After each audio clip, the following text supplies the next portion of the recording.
نحمده ونصلي ونسلم على رسوله الكريم اما بعد فاعوذ بالله من الشیطان الرجیم بسم اللہ الرحمن الرحیم.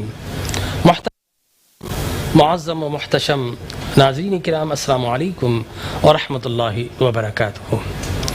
ڈیئر ویورز، انسانی زندگی کو اللہ تبارک و تعالی نے بہت ساری نیچر سے، فطرت سے، جبلت سے نوازا.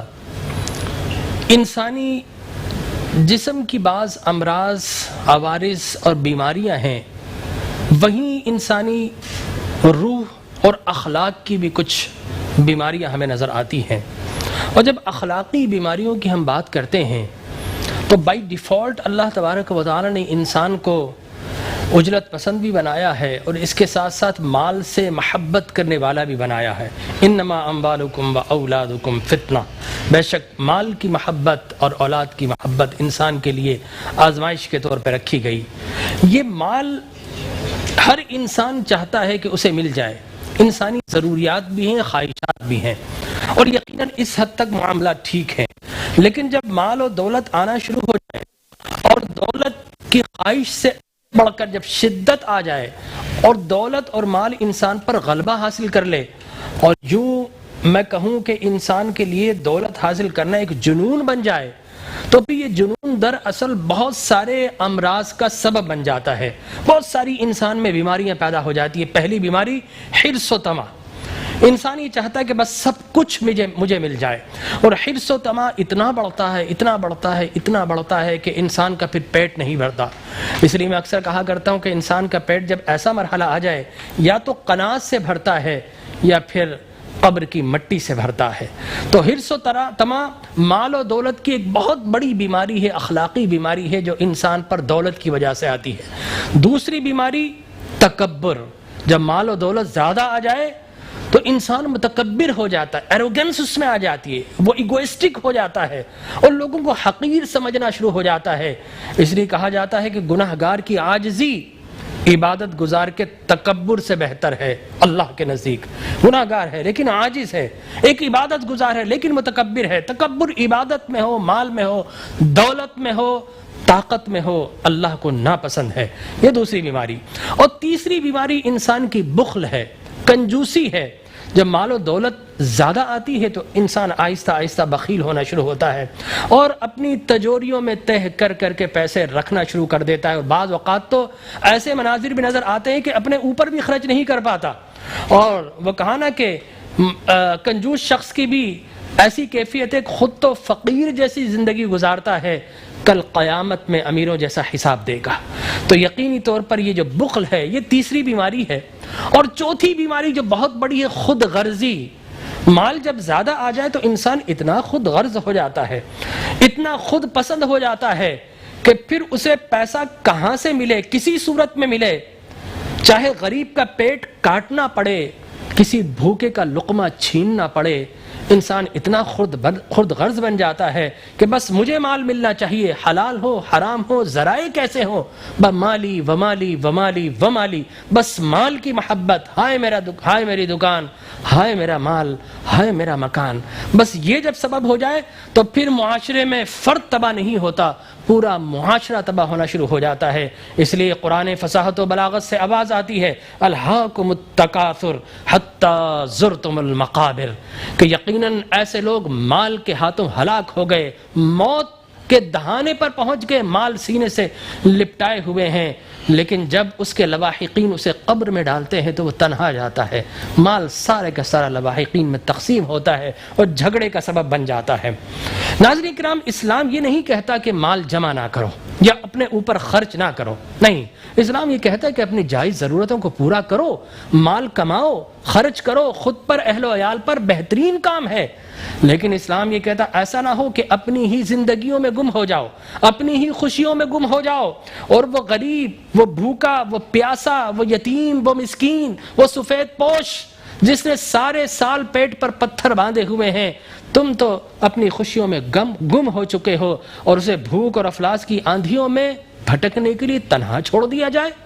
اپنے گھر پر شادیانے بج رہے ہوں اور غریب کے گھر پر صف ماتم بچھی ہو، اپنے دسترخوان پر انواع و اقسام کے کھانے سجے ہوں اور غریب کا چولہا بجھا ہوا ہو، پھر اسلام کے احکامات حرکت میں آتے ہیں اور پھر قرآن سے آواز آتی ہے یا ایھا الذین آمنوا انفقوا، اے ایمان والو اللہ کی بارگاہ میں خرچ کرو، اس سے پہلے ولا خلۃ ولا شفاعہ، کہ کل قیامت میں نہ مال تمہارے کام آ سکے گا نہ سفارش کوئی کام آ سکے گی، اسی دنیا میں خرچ کر کے جاؤ۔ تو ناظرین کرام، اسلام یہ کہتا ہے کہ خود پر بھی خرچ کرو، معاشرے پر بھی خرچ کرو۔ خود بیمار ہوتے ہیں ہم سب کچھ چھوڑ دیتے ہیں، ملک بھی چھوڑ دیتے ہیں، بے دریغ پیسہ خرچ کرتے ہیں، غریب بیمار ہو جائے تو اسے آہوں اور سسکیوں میں مرنے کے لیے تنہا چھوڑ دیتے ہیں۔ اسلام اس معاشرتی ناہمواری کے خلاف جہاد کا پرچم 15 صدیاں پہلے بلند کر چکا تھا اور ہر وقت یہ پرچم بلند رہتا ہے، اور آج بھی انشاءاللہ اسی پرچم کو ہم بلند کرنے جائیں گے۔ آقا کریم علیہ الصلوۃ والتسلیم تو چلتی ہوئی ہواؤں سے بھی زیادہ سخی تھے، آپ کی سخاوت کے قصے بھی بیان ہوں گے، امانت و دیانت کی بھی بات ہوگی، رزق حلال کی بھی بات ہوگی، اور انشاءاللہ تعالی ولد حرام سے بچنے کی تلقین بھی ہوگی۔ یہ ہمارا آج کا انشاءاللہ موضوع سخن رہے گا، موضوع گفتگو رہے گا۔ ٹیونڈ اس، انشاءاللہ we will come back just after a short break. Please tuned us and watching continually Metro One TV سحری خصوصی نشریات نور سحر۔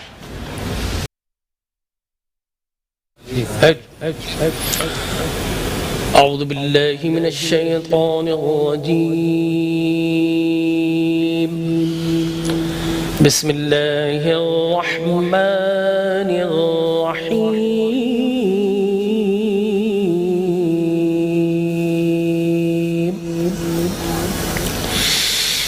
لن تنالوا البر حتى تنفقوا مما تحبون،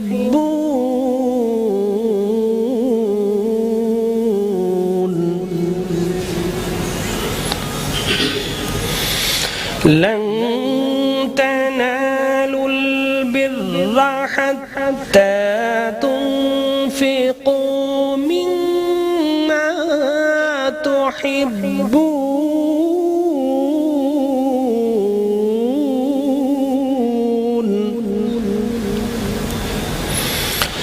وما تنفقوا من شيء فإن الله به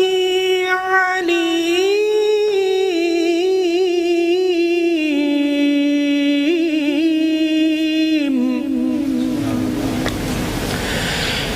فإن الله به عليم۔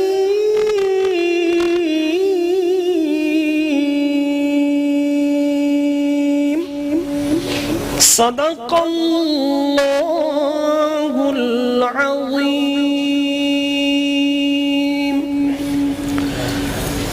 اللہ تبارک و تعالی جل وعلا قرآن مجید برہان رشید میں ارشاد فرماتا ہے، سورۃ النساء آیت نمبر 92، کہ تم ہرگز نیکی کو نہ پا سکو گے جب تک کہ اپنے محبوب مال سے، اپنے پسندیدہ مال سے اللہ کی راہ میں خرچ نہ کرو، اور جو چیز تم خرچ کرو گے بے شک اللہ تبارک و تعالی اسے جاننے والا ہے، اور ہمارا رب تو ہر چیز ہی کو جانتا ہے۔ وآخر دعوایا ان الحمدللہ رب العالمین۔ محترم و کرام ناظرین کرام، الحمدللہ تلاوت قرآن مجید برہان رشید سے استفادہ کرتے ہوئے، قرآن کے نور سے فیض حاصل کرتے ہوئے، اب سرکار کے ذکر کے نور سے ہم فیض حاصل کرنے کے لیے ملتجی ہیں، ملتمس ہیں۔ ہمارے انتہائی محترم مکرم اور بین الاقوامی شہرت یافتہ ثناخواں محمد فیصل نقشبندی صاحب، جو میرے دوست بھی ہیں اور میں یہ سمجھتا ہوں کہ میرے بھائی بھی ہیں، اور جب نعت خواں کو میں بھائی کہتا ہوں تو اس کا مطلب یہ ہے کہ میں دراصل یہ طمع کر رہا ہوں کہ یہ کام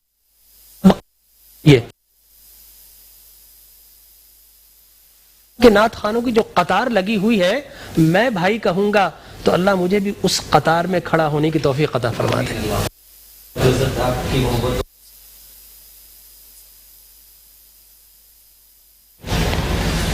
اللهم صل على سيدنا محمد مائک کھولو بھائی، مائک آواز کھولو. وسلم.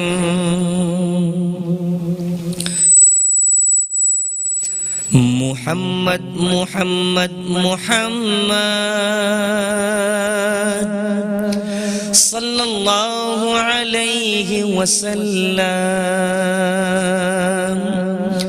محمد محمد محمد صلی اللہ علیہ وسلم. روشنی کا عروج، ظلمتوں کا زوال، آئینہ بھی وہی عکس جمال. کس کا اوج کمال، کس کا اوج کمال. میم حامیم دال مصطفیٰ بے مثال. میم حامیم دال مصطفیٰ بے مثال. ان کا جود و کرم دشمنوں کو امان، دستے اعجاز دے کنکری کو زبان. حق نے بخشی انہیں حکمت لازوال. روک دے تو حرام، اذن دے تو حلال. کس کا اوج کمال، کس کا اوج کمال. میم حامیم دال مصطفیٰ بے مثال. میم حامیم دال مصطفیٰ بے مثال. یہ ازل یہ ابد نور کا ان کا قد، عشق اور حسن ہے ان کے خال اور خد. تھے وہ موجود تب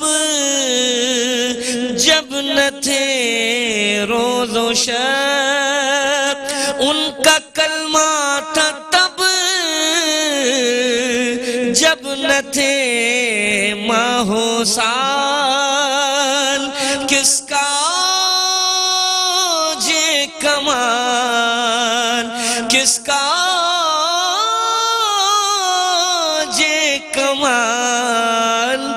میم حامیم دال مصطفیٰ بے مثال. محمد محمد محمد صلی اللہ علیہ وسلم. محمد محمد محمد صلی اللہ علیہ وسلم.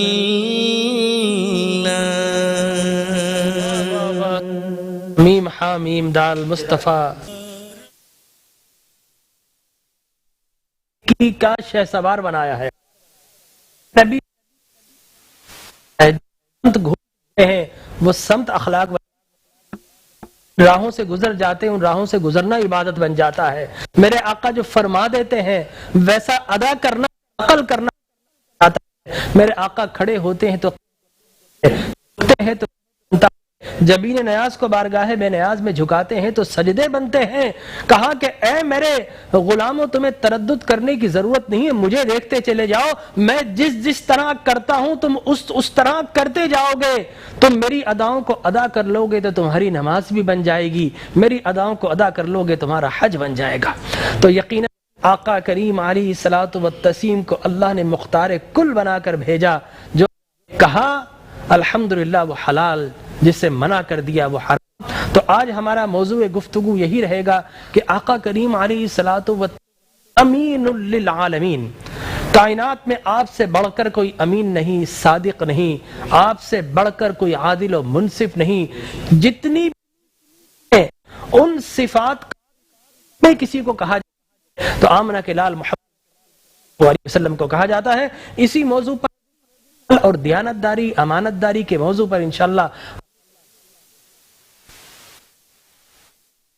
نور سحر میں موجود ہے ہمیشہ کی طرح جلوہ گر.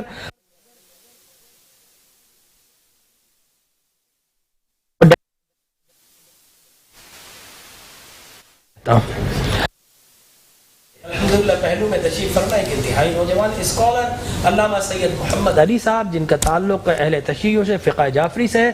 میں آپ کو بھی انتہائی ادب سے خوش آمدید کہتا ہوں. السلام علیکم ورحمۃ اللہ. مفتی صاحب, پہلا میرا سوال تو یہ ہے کہ دیانت اور امانت کے آقا کریم علیہ الصلوۃ والتسلیم جو مینارے روشن کیے, ہمارے ناظرین کو ان کی جانب رہنمائی فرمائیں. بسم اللہ الرحمن الرحیم. اللہم صلی علی محمد وعلی آل محمد وبارک وسلم.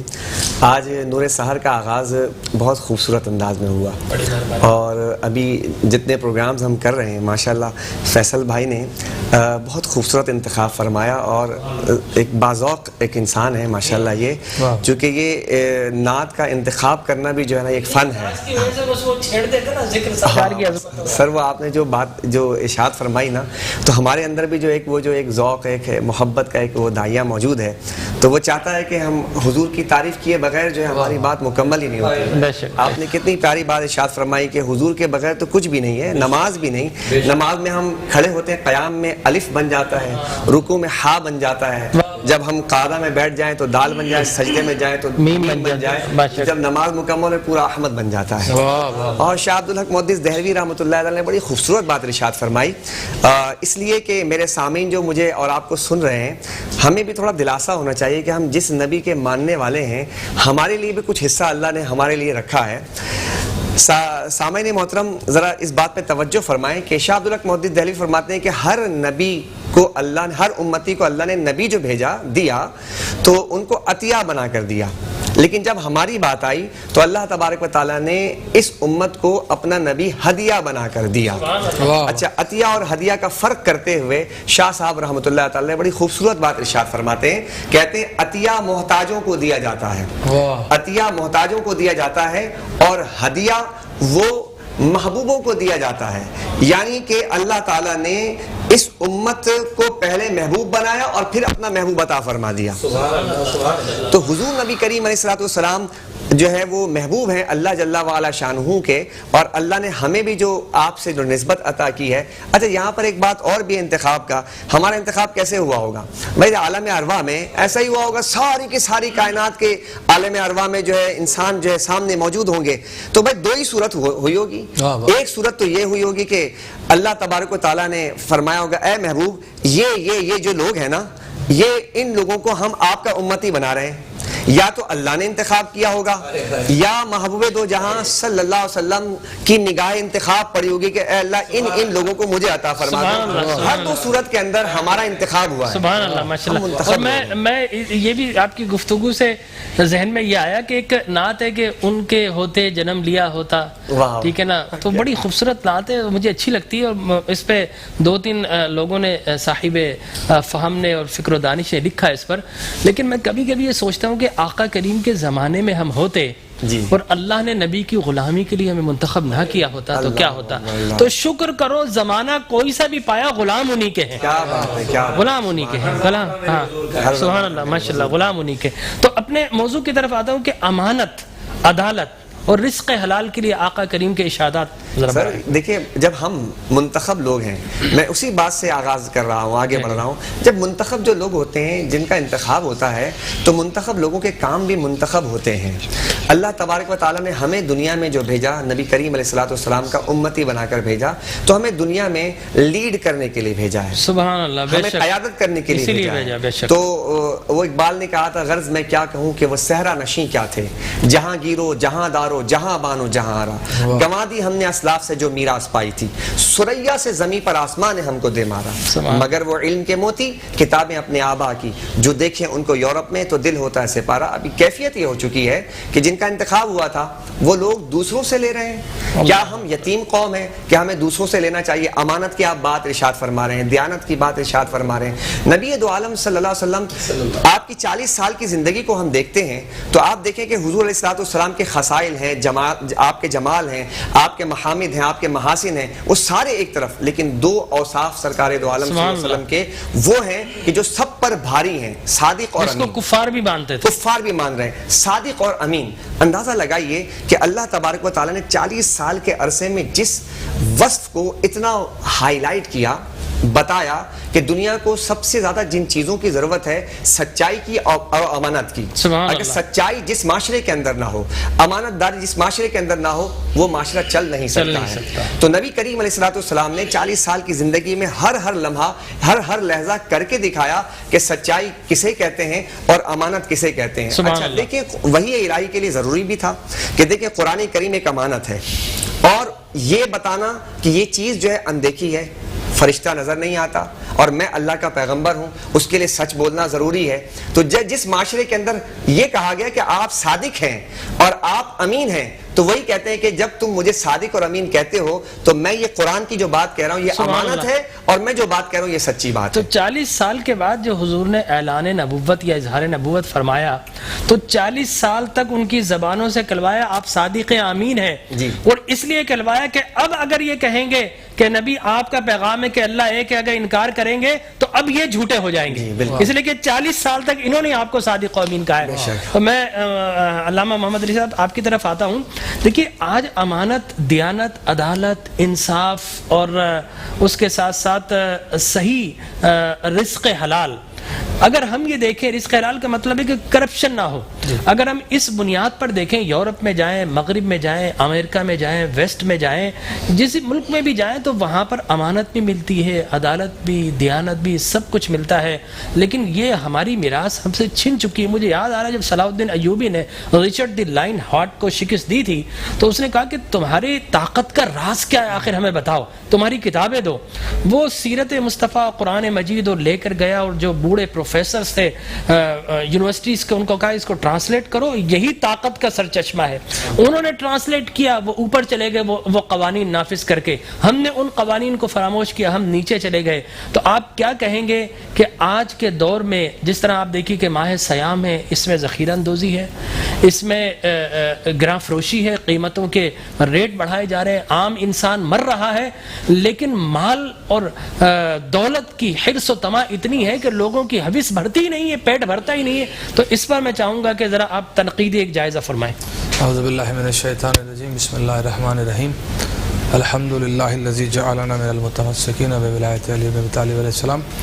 ڈاکٹر صاحب بہت شکریہ کہ آج پہلی دفعہ، چونکہ ہم ہمیشہ سے آپ کو ٹی وی پر ہی جو ہے وہ دیکھا کرتے تھے، لیکن پہلی دفعہ یہ موقع میسر آیا کہ الحمدللہ آپ کو لائیو سن رہے ہیں اور دیکھ رہے ہیں۔ انشاءاللہ آئندہ ہی مواقع ملیں گے، تو آپ جوان ہیں ماشاءاللہ۔ تو مفتی صاحب نے جیسے بات کی، اسی بات کو اور آپ کی بات کو بالا کرتے ہوئے آگے بڑھاؤں گا کہ ہم امت مصطفیٰ تو ہیں یقیناً، اور ہمیں اس بات پہ فخر بھی ہے، لیکن غلام مصطفیٰ نہیں رہے تو ہیں، لیکن رسول کی نہیں مانتے۔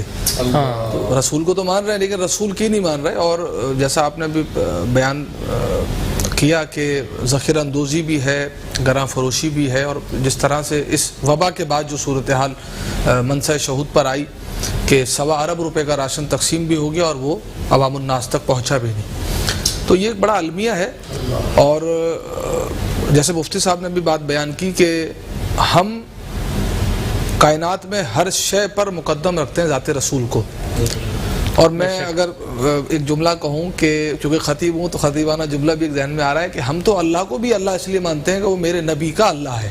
بے شک بے شک. آدم سے لے کر عیسیٰ تک کے نبیوں پر ایمان اس لیے کہ وہ سب امت مصطفیٰ. اللہ ہے یہ نبی کی خبر ہے, زبان محمد سے بیان ہوا تو اللہ ہے یہ نبی کی خبر ہے, قرآن اللہ کی کتابیں نبی کی خبر ہے, فرشتے ہیں اللہ ہم نے نہیں دیکھا, یہ سب نبی کی خبریں ہیں. نبی کی خبر. ایمان کی تعریف یہ الایمان بالرسول وبما جاء به, رسول کو ماننا اور رسول کی باتوں کو ماننا ایمان, یہ ایمان ہے. تو اب یہ ہے کہ یہ سارا سلسلہ, اور جیسے مفتی صاحب نے بھی بات بیان کی کہ تاریخ سیرت رسول یہ ہے کہ کفاران نے, قریش نے, مکے کے کافروں نے رسول کو صادق و امین مانا, اور یہ کہا کہ اگر میں کہوں پہاڑ کے پیچھے سے لشکر آ رہا ہے تو کیا تم مان لو گے؟ کہا یا رسول اللہ مان لیں گے.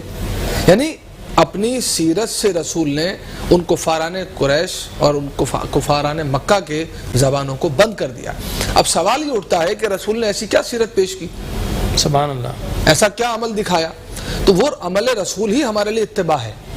ہمارے لیے اتباع اس لیے قرآن کی آیت ہے کہ وَمَن يُطِعِ الرَّسُولَ فَقَدْ أَطَاعَ اللَّهَ, بے شک رسول کی اطاعت میں اللہ کی اطاعت ہے. بے شک اللہ خود نہیں آیا زمین پہ اپنی اطاعت منوانے کے لیے, اس نے ذات رسول کو پیمانہ اور پیرامیٹر اور کسوٹی بنایا. تو کراں فروشی یا مال میں تول میں کم اس کو ظاہر کرنا, ان تمام چیزوں کے لیے ممانعت بھی کی گئی. احادیث رسول بھی موجود ہے, فرامین رسول بھی موجود ہے. اور جس معاشرے میں عدم مساوات ہو جائے وہ معاشرہ سروائیو نہیں کر پاتا. مولا میرے کائنات کا ایک جملہ ہے کہ اگر غربت اپنا وجود رکھتی, کسی بشری صورت میں ہوتی, تو میں اسے قتل کر دیتا.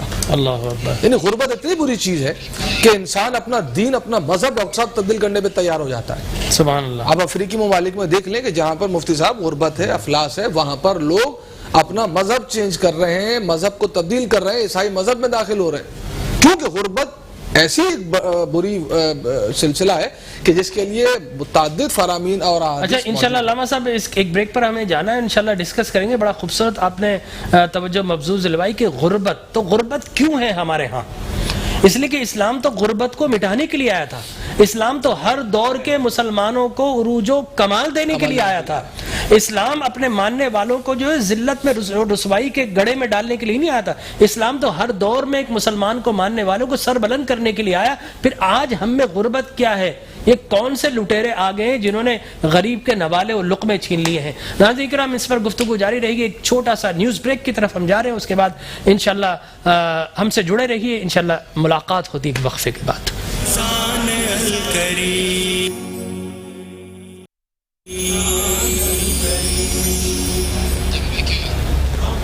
ناظرین کرام ایک مرتبہ پھر نور سحر میٹرو ون ٹی وی کی خصوصی نشریات میں, سحری نشریات میں میں اپنے تمام ویورز کو ایک مرتبہ پھر ویلکم بولتا ہوں. اور بریک پر جانے سے پہلے ہم یہ عرض کر رہے تھے کہ جب ہمارے نبی امانت و صداقت کے مینار نور چشم فلک نے آپ سے بڑھ کر نہ صادق دیکھا, نہ امین دیکھا, نہ آپ سے بڑھ کر عادل دیکھا, نہ منصف دیکھا, نہ شجاع دیکھا, نہ سخی دیکھا, آپ کی ساری کوالٹیز انتہائی اعلیٰ اور اکمل ہیں.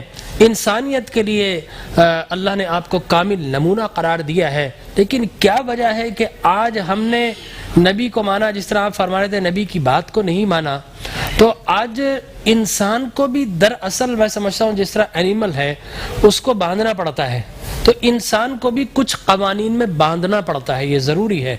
تو آج کے دور میں جب اسلامی تعلیمات کو امپلیمنٹ نہیں کیا جا رہا, اس لیے کہ بائی ہارٹ اگر کوئی کسی چیز کا اقرار کر لے وہ تو نور علی نور ہے, کہ دل سے اقرار کر لیا کہ نہیں مجھے مرنا ہے, جواب دینا ہے, یہ تو پھر انتہائی کامل بات ہے. اگر یہ نہ ہو تو کیا ہماری حکومتیں کیا کر رہی ہیں؟ یہ ذخیرہ اندوزی اور یہ اقربا پروری, یہ نیپوٹزم, یہ سب کچھ. میں چاہوں گا کلام کیجئے, اس کے اوپر گفتگو کیجئے کہ کس طریقے سے ہم اپنے اس معاشرے کو سدھار سکتے ہیں. ڈاکٹر صاحب دیکھیں, بات یہ ہے کہ ہمارے پاس ایک پورا پیمانہ موجود ہے اسلام کی صورت میں, اور ظاہر قرآن مجید اور اسلام, یعنی اسلام کا کمال یہ ہے کہ اسلام دین فطرت ہے. بے شک اللہ نے ہماری فطرتوں کو, ظاہر وہ جانتا تھا, عالم علم غیب یقیناً رکھتا ہے اللہ, اور اسی کے پاس سب علم ہے. وہ انسان کی جبلت کو, اس کی فطرت کو جانتا تھا, اس لیے اس نے تمام احکامات اسلام کے وہی اتارے کہ جو تقریباً ہمیں پسند ہی ہیں. لہٰذا اسلام کے تناظر میں اگر ہم دیکھیں اور شریعت کے تناظر میں ہم دیکھیں تو اس کے باہر تو کوئی بھی چیز نہیں ہے۔ رسول اللہ صلی اللہ علیہ وآلہ وسلم نے اپنی ذات کو پیمانہ بنایا کہ بھائی میری ذات تمہارے لیے نمونہ عمل ہے، اور مفتی صاحب اس بات کی تائید کریں گے کہ رسول اللہ صلی اللہ علیہ وآلہ وسلم کا فرمان ہے کہ میں اخلاق فاضلہ کی تعلیم کے لیے مبعوث کیا گیا، مکارم الاخلاق، وہ اسطوری اتمم، بالکل مکارم الاخلاق، یعنی میں اخلاق فاضلہ کی تبلیغ کے لیے اور اس کو بیان کرنے کے لیے زمین پر اتارا گیا، تو اس میں تمام چیزیں آ گئی۔ رسول نے جب سب چیزوں کو بیان کر دیا تو ہمیں بھی یہ سمجھنا چاہیے کہ ہم کس طرح سے معاشرے میں اپنا رول جو ہے وہ پارٹ پلے کر سکتے ہیں، ادا کر سکتے ہیں۔ یہیں پہ میں آپ کو روکوں مفتی صاحب، میں آپ کی جانب آؤں گا، یہ بتائیے گا کہ حضور اکرم تاجدار کائنات صلی اللہ علیہ وسلم نے منارہ نور بن کر صحابہ کرام کو، اہل بیت اطہار کو سکھایا، سمجھایا، اور جب تک مسلمان رسول اللہ کی تعلیمات پر عمل کرتے رہے تو پوری دنیا کی حکمرانی اللہ نے ان کو عطا فرما دی۔ لیکن جیسے جیسے رسول کی تعلیمات سے دور ہوئے تو آج ہم قعر مذلت میں ڈوبے ہوئے ہیں۔ تو اس کا مطلب ہے کہ رسول اللہ کی تعلیم ہی دراصل انسان کو اونچا لے جا سکتی ہے، اور تعلیم سے دوری انسان کو جو تنزلی کی طرف لے جا سکتی ہے۔ ڈاکٹر صاحب، دو چیزوں کو علیحدہ کرنے کی ضرورت ہے۔ ایک تو یہ ہے کہ کتابیں لکھی گئی ہیں، کتابوں کے اندر جو چیزیں موجود ہیں وہ اپنی جگہ پر برحق ہیں، اس کا نفاذ، یہ دو چیزوں کو جو ہے علیحدہ کر کے ہمیں دیکھنا ہوگا۔ کتابوں میں بڑا کام کیا گیا، جیسے آپ احتکار یعنی ذخیرہ اندوزی سے متعلق جو ہے آپ ارشاد فرما رہے تھے کہ آج ہم جو لاک ڈاؤن کی سچویشن میں، اور جب سے رمضان المبارک جب آیا تو رمضان المبارک میں ہم دیکھتے ہیں کہ ہر چیز جو ہے وہ قیمتاً جو ہے وہ کہیں سے کہیں پہنچ جاتی ہے۔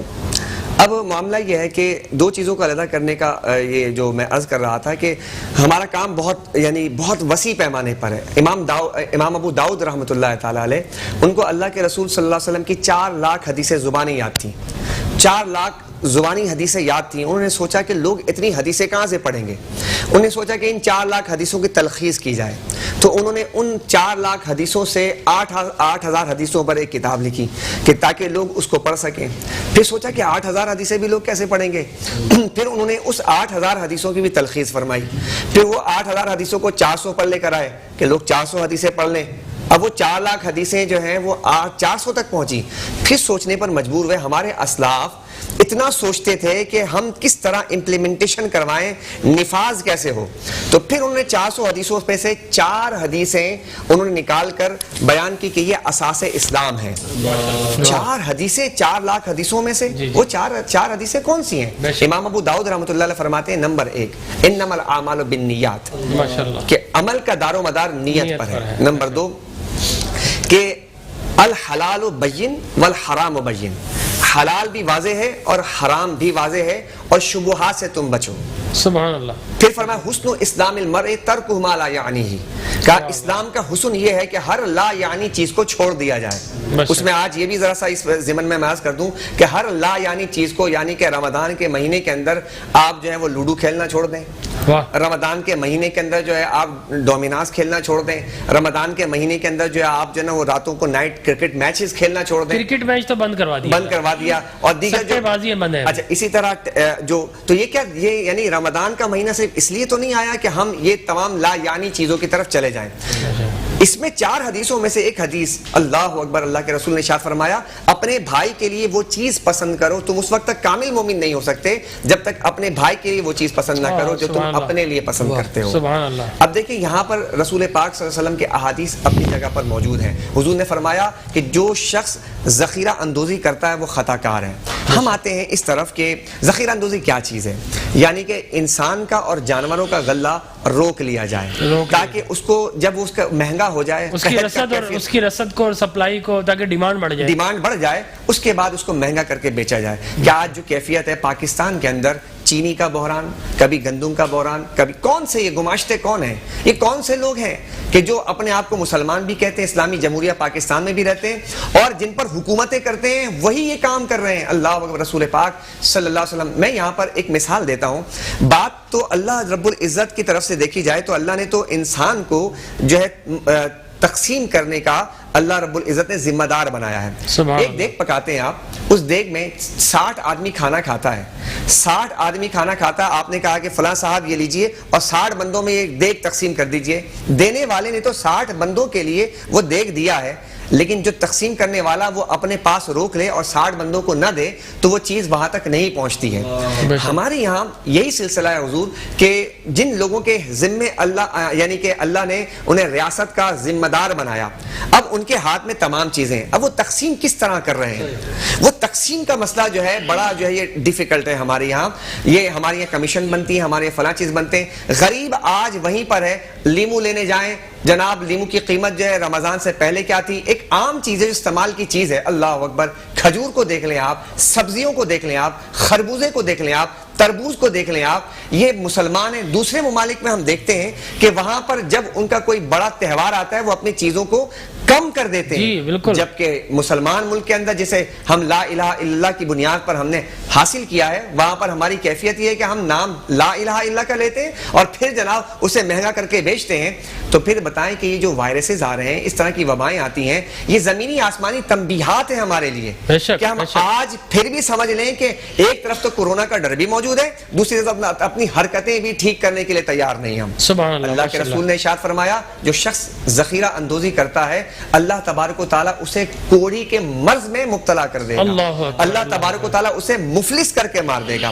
اللہ کے رسول فرماتے ہیں جو شخص 40 دن تک ذخیرہ اندوزی کرتا ہے, 40 دن کا مطلب یہ ہے کہ وہ عادی شخص ہے, وہ یہ بار بار کمیشنیں بنتی ہیں اور وہ ان میں بری ذمہ ہو جاتے ہیں. تو فرمایا کہ اگر وہ شخص اس ذخیرے کو خیرات بھی کر دیتا ہے تب بھی اس کا کفارہ ادا نہیں ہوگا. اور ایک حدیث میں بھی بتایا نا کہ اللہ تبارک و تعالیٰ کا اس سے کوئی رشتہ قائم باقی نہیں رہے گا, یعنی اللہ اس سے بیزار ہے, بندگی اللہ بیزار ہے, اللہ سے وہ دور ہو گیا. آج دیکھیں جو سپر طاقتیں ہیں سر, ڈاکٹر صاحب یہ بات دنیا کے سارے لوگ جانتے ہیں, سپر طاقت سے جو ہے وہ لڑائی نہیں لی جاتی ہے, سپر طاقت کے سامنے کھڑا نہیں ہوا جاتا ہے. تو آج اگر ہم مادی اور میٹلسٹک جو ورلڈ میں رہتے ہیں تو سپر طاقتوں سے لڑائی نہیں لی جاتی. دنیا کی سب سے بڑی طاقت اللہ رب العزت ہے.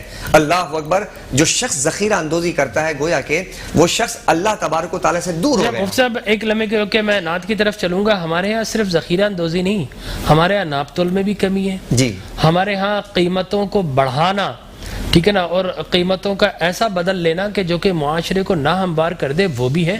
باقاعدہ ریٹس بڑھا دینا, ایک تو ذخیرہ اندوزی روک لیا جائے, ایک ہی جو سپلائرز ہیں وہ سپلائرز جو بیچ میں آڑتی ہوتا ہے وہ جو چیزوں کے خاص طور پہ ماہ سیام میں ریٹ بڑھا دیتا ہے. اور آپ یقین جانیے پیٹرول پمپ والا سر, پیٹرول پمپ والا جو ہے وہ ہوا ڈال رہا ہے, ٹھیک ہے, جو کیا کہتے ہیں گائے بکرے بیچنے والے جب ایام آتے ہیں قربانی کے تو 2 دانت جو ہے اس میں وہ پلاسٹک کے دانت لگا کر بیچ دیتا ہے. اسی طرح جناب جو بانٹ جو ہے رکھنے والے ہیں وہ رگڑ کر جناب ہمارے نبی کا معیار تو یہ تھا کہ آپ گئے کے پاس آپ نے دیکھا کھجور کا ایک ڈھیر لگا ہے, دیکھا اس میں تھوڑی سی نمی ہے, آپ نے فرمایا کہ ان کو الگ کرو, نمی کی وجہ سے اس کا وزن بڑھ جائے گا. من غش فلیس منا. کیا بات ہے, ارجی زن و ارجی. احتیاط. حضور نے فرمایا کہ جو دھوکہ دے وہ ہم سے نہیں, اور تولو زن و ارجی, تولو اور جھکتا ہوا تولو. سبحان اللہ. یہ رسول اللہ کی تعلیم ہے. لیکن آپ نہ جانے ہم کہاں آج چل نکلے ہیں. میں چاہوں گا کہ اس پرفتن دور میں جب یہ گفتگو کرتے ہیں اپنے معاشرے کو دیکھتے ہیں تو دل کڑتا ہے, لیکن جب نعت سنتے ہیں تو پھر دل عشق میں جھومتا ہے. تو میں چاہوں گا کہ اس حبس کے ماحول کے اندر آقا کریم کی نعت سنائیں تاکہ رحمتوں کی ٹھنڈی ہوائیں آئیں. سبحان اللہ. صلی علی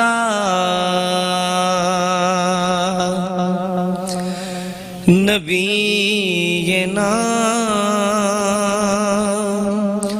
صلی علی محمد.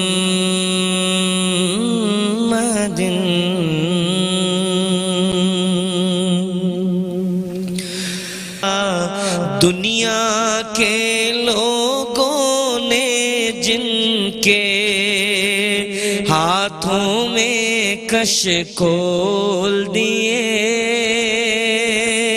دنیا کے لوگوں نے جن کے ہاتھوں میں کشکول دیے,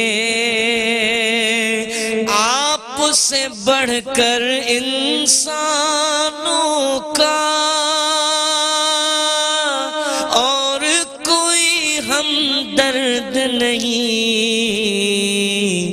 سنگ زنوں کو سنگ کے بدلے پیار کے موتی رول دیے، سنگ زنوں کو سنگ کے بدلے پیار کے موتی رول دیے، باب جہالت بند کیا اور ذہنوں کے در کھول دیے۔ سبحان اللہ، سبحان اللہ، ماشاءاللہ، جزاک اللہ، ماشاءاللہ، بہت زبردست کلام اور حسب حال کہ کتنے کریم آقا دنیا کو جہالت سے نکال کر دنیا کو عظمت اور بلندی عطا کی، دنیا کو تنزلی سے نکال کر ترقی عطا کی۔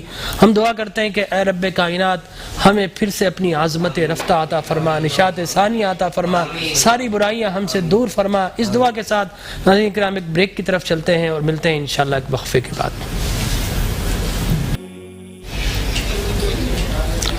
ناظرین کرام، ایک مرتبہ پھر اپنی نورانی اور روحانی بزم نور سحر میں آپ کو خوش آمدید کہتا ہوں، اور ہم گفتگو کر رہے تھے اپنے معاشرتی ضب و حالی کی کہ ہم اخلاق کی کس دلدل میں غرق ہو چکے ہیں کہ ہم نے غریب کا لقمہ چھین لیا ہے، بلکہ میں تو یہ کہوں گا کہ غریب کا پیٹ چاک کر کے اپنے پیٹ کے اندر جہنم کا ایندھن ڈالا جا رہا ہے۔ تو ایسے پرفتن دور میں حضرت عمر فاروق رضی اللہ تعالیٰ عنہ کا قول یاد آ رہا ہے کہ جہاں حکومت مجرموں کے ساتھ رعایت کرتی ہے وہاں کی رعایا بڑی بے دردی اور بے رحمی کے ساتھ کچلی جاتی ہے۔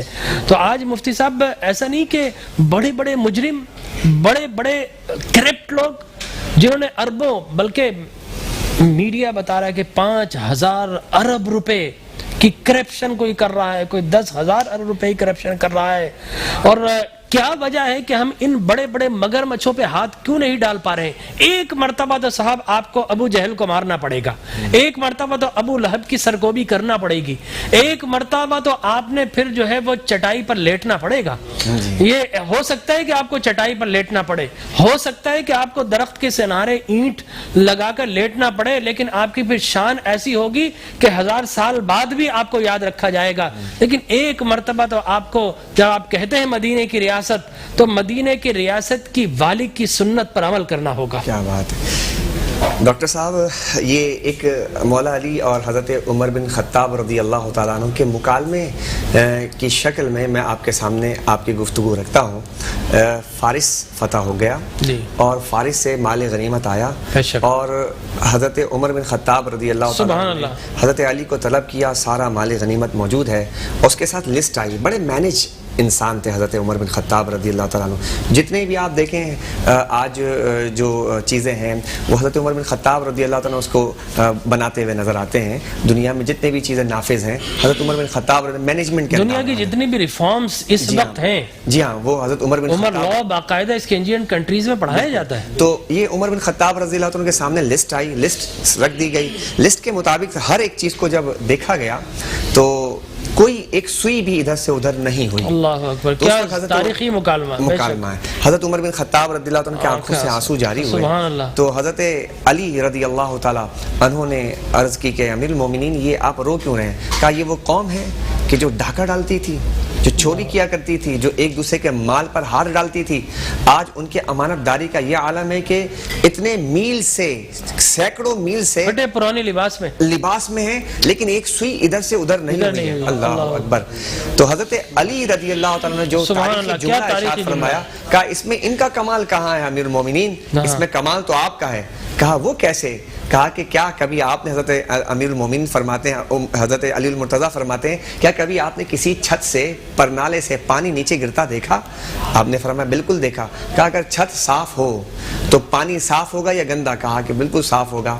تو کہا کہ حضرت آپ ٹھیک ہیں تو آپ کی رعایا بھی ٹھیک ہے۔ سبحان اللہ، سبحان اللہ۔ سپاہ اس لیے دیانت دار ہے کہ ان کا جو حاکم ہے، جو ان کا امیر ہے، وہ ان سے بڑھ کر دیانت دار ہے۔ تو اب جو یہ صورتحال، اس کا مطلب یہ ہے کہ اوپر اگر دیانت دار ہو تو نیچے والے پھر ڈرتے ہیں۔ جی جی جی، لیکن ہم نے تو دیکھا کہ کوئی نہیں ڈر رہا۔ جی ہم نے دیکھا کوئی نہیں ڈر رہا. اچھا مزے کی بات یہ کہ آپ نے بات چھیڑی تھی تو حضرت علی کرم اللہ وجہ الکریم سے کسی نے پوچھا کہ اے مولا آپ کے دور کے اندر جو ہے فتنہ و فساد ہے, حضرت عمر عثمان اور پھر صدیق اکبر کے دور میں یہ فتنہ و فساد نہیں تھا.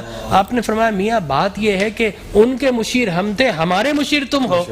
تو آج آپ تبدیلی کی بات کر رہے ہیں, کہیں ایسا نہیں تو کہ آپ کے دائیں جانب کوئی ایسا مشیر موجود ہے جو خود کرپٹ ہے, آپ کے بائیں جانب ایسا, اور میں اگر جب دیکھتا ہوں تو دائیں بائیں نہیں, آگے پیچھے اوپر نیچے ہر طرف مجھے وہی نظر آتے ہیں جو ماضی کی حکومتوں کے ساتھ رہے, آج بھی ہے. یہی وجہ ہے کہ ایک ریڑی والے کو ہم بولتے ہیں, جا کر لڑتے ہیں اس سے کہ تم نے کیلے کے ریٹ بڑھا دیے, کل تک 45 روپے تھے اب 200 روپے کلو, لیمو کل تک 50 روپے تھا اتنے, تو باقاعدہ ایک چپقالش ایک جھگڑے کی کیفیت بن رہی ہے.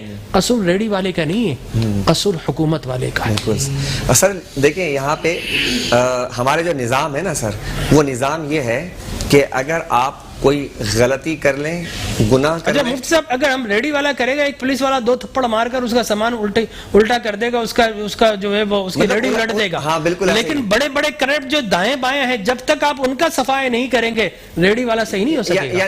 یعنی کہ یوں ہے کہ ایک عالم دین ہے یا کوئی دیندار آدمی ہے یا کوئی جو ہے کوئی مہذب انسان ہے, اس کو تو آپ ہتھکڑی لگا دیتے ہیں. ایسا بھی ہوا سر آپ کے اسی معاشرے کے اندر, جو پروفیسر صاحبان تھے ان کو ہتھکڑی لگا کر آپ جو ہے جیلوں کی طرف لے گئے, لیکن جن پر ثابت ہو گئے ان کو آپ ہتھکڑی بھی نہیں لگاتے. تو یہ ہماری جو نظام ہے نا سر, اس نظام کو 2 جملے میں ہم سمجھ سکتے ہیں کہ ہمیں ہمارا جو ایلیٹ طبقہ ہے, جو ہمارا طبقات اشرافیہ ہے, وہ گناہ کرتا ہے وہ حج کر لیتا ہے, اور کوئی جرم کر لیتا جج کر لیتا ہے.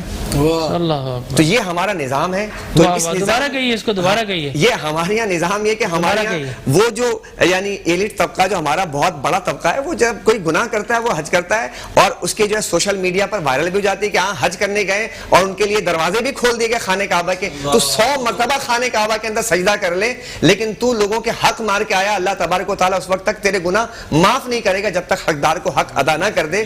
تو وہ حج کر لیتا ہے, اور جب کوئی جرم کر لے تو جج کر لیتا ہے. واہ واہ واہ واہ, کیا آپ نے 2 جملوں کے اندر کہا, بالکل ایسا ہی ہے. اور مجھے حدیث مبارک آ رہی ہے, آقا کریم علیہ الصلوۃ والتسلیم, ایک شخص ہے کعبۃ اللہ کے دروازے پر کھڑا ہو کر آہو بکا کر رہا ہے. حضور نے فرمایا کہ اس کی دعائیں مردود ہیں, مقبول نہیں ہیں, اس لیے کہ اس نے جو کھایا وہ حرام ہے, جو پہنا وہ حرام ہے, جو پیا وہ حرام ہے. تو بالکل صحیح بات ہے کہ, لیکن دیکھیں حج کر لیا, چلیں جو کچھ کر لیا وہ اللہ کو اس کا, لیکن جج کر لیا, یہ بھی بڑا عجیب و غریب معاملہ ہے.